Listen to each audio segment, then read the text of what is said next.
salam di dalam Dharma, Namo Sang Yang Adi Budaya, Namo Buddhaya. Namo Buddhaya. Dan salam sejahtera bagi Bapak Ibu sekalian yang berada dalam ruangan ini. Pada umumnya seseorang yang meninggal itu dikatakan dipanggil dengan yang di atas, sudah dipanggil Tuhan dan lain sebagainya. Menurut Dhamma dijelaskan ada 4 faktor yang menyebabkan seseorang itu meninggal atau mati. Untuk menjelaskan 4 faktor ini, Sang Buddha menggunakan perumpamaan matinya lampu atau pelita. Itu karena 4 faktor. Yang pertama, api pelita atau lampu lilin itu bisa mati karena sumbunya habis. Itu apinya mati. Kemudian minyaknya habis, itu juga akan mati. Kemudian yang ketiga, bersamaan minyak dan sumbu bersamaan habis, itu apinya akan mati. Dan yang keempat adalah tertiup oleh angin. Sang Buddha ingin menjelaskan bahwa ada seseorang yang meninggal itu karena faktor batas usia rata-rata manusia sudah habis. Untuk saat ini batas rata-rata usia manusia 70-75 tahun. Diobati, tidak diobati, kalau seseorang sudah batas usianya itu sudah habis, akan meninggal, akan mati juga. Kemudian Sang Buddha menjelaskan karena kekuatan kama, energi, daya hidup sudah habis. Kemudian yang ketiga, karena kekuatan energi tadi sudah habis. Kemudian juga batas usia rata-rata manusia sudah habis, menyebabkan seorang meninggal. Kemudian yang keempat, karena satu kecelakaan atau karena satu penyakit tertentu seseorang menyebabkan meninggal. Secara pasti kita tidak tahu karena manusia biasa penyebab kematian seseorang. Yang kali ini adalah almarhum Bapak Roni Indrawan. Sudah menjadi hukum alam dan semesta, Sang Buddha menjelaskan bahwa segala sesuatu yang terbentuk itu tidak kekal adanya. Belum pernah lahir, dewasa, dan akhirnya menjadi tua dan meninggal. Yang terpenting bagi keluarga yang ditinggalkan di saat-saat akhir ini, kita bisa menyatakan bakti kepada yang telah meninggal, kepada orang tua yang telah meninggal. Banyak cara yang bisa dilakukan di saat-saat akhir ini. Antara lain, keluarga menghiasi, mendekorasi peti mati dengan aneka macam bunga-bunga. Bunga-bunga itu berfungsi menyatakan perasaan seseorang kepada yang telah meninggal.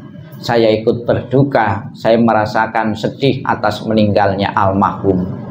Namun di kalangan umat Buddha, bunga mempunyai makna tersendiri sebagai simbol ketidakkekalan, ketidakabadian. Dipetik masih segar, nanti sore atau besok sudah layu. Mengingatkan kepada kita bahwa kehidupan yang dijalani oleh seseorang, bahkan semua makhluk, tidak kekal adanya. Maka kesempatan bagi kita yang masih segar, masih sehat, untuk mengumpulkan kebaikan-kebaikan sebagai bekal kematian nanti. Kemudian di samping mendekorasi dengan aneka macam bunga, kita bisa melihat di depan ada rumah-rumahan. Rumah-rumahan itu juga sebagai simbol sebuah pengharapan yang hidup kepada yang telah meninggal. Diceritakan dalam kehidupan Sang Buddha, pernah ada seorang biku yang berkunjung di salah satu surga. Dan ketika berkunjung di salah satu surga, mendapati rumah mewah megah yang masih kosong. Kemudian biku ini bertanya kepada Sang Buddha, Sang Buddha, ketika saya di surga mendapati rumah megah mewah masih kosong, itu rumah siapa? Kemudian Sang Buddha menjelaskan, itu rumah seseorang yang di dunia mempraktekkan, menjalankan kebaikan-kebaikan, sekalipun dirinya belum meninggal, hadiah kebajikannya, pahala kebaikannya sudah tercipta di alam surga. Semoga apa yang menjadi harapan keluarga, Kebajikan-kebajikan yang dimiliki yang pernah dikumpulkan beliau semasa hidupnya memadai untuk mendapatkan fasilitas kehidupan seperti gambaran yang nantinya akan kita kirimkan ini dengan sangat lengkap sekali. Biar beliau di sana di saat bepergian tidak kesulitan, disiapkan becak, disiapkan mobil, kemudian kalau jarak jauh disiapkan pesawat. Biar beliau di sana tidak kecapean, disiapkan pembantu-pembantu, dan antar pembantu pun juga dikasih nama ya masing-masing biar tidak kesulitan. Itulah gambaran dan harapan yang hidup kepada yang meninggal. Dan di samping rumah-rumahan pada kesempatan ini juga kita memohon berkah pelindungan dari Buddha Amitabha. Di dalam janjinya Buddha Amitabha yang ke-18 beliau mengatakan, barang siapa menyebut namaku, mengulang namaku dengan penuh keyakinan dan berharap untuk terlahir di alam surga Kusugawati, dan orang tersebut mempunyai kebajikan-kebajikan, maka akan dijemputnya arwah tersebut dan ditempatkan di alam surga sucinya. Semoga di saat-saat akhir dengan bermacam-macam cara ini membuat puas dan lega keluarga yang ditinggalkan, karena sepenuhnya telah menyatakan bakti dan hormat melalui kiriman doa, kiriman rumahan maupun menghiasi aneka bunga-bunga ini sebagai simbol penghormatan kepada beliau yang telah tiada. Kita ucapkan selamat jalan, semoga jalan yang dilalui beliau terang dan lapang, dan keluarga bisa mengikhlaskan, merelakan kepergian beliau menuju alam yang lain.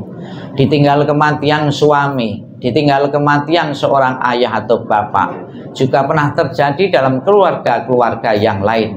Memang pada mulanya kita berat untuk melepaskan, namun melalui proses waktu dan penyadaran, semoga kematian almarhum ini akan membawa perubahan bagi kita, menata kehidupan kembali. Semoga arwahnya segera terlahir di alam surga bahagia, benar-benar menjadi kenyataan dengan doa, dengan kebajikan yang dilakukan oleh beliau. Sadhu, sadhu.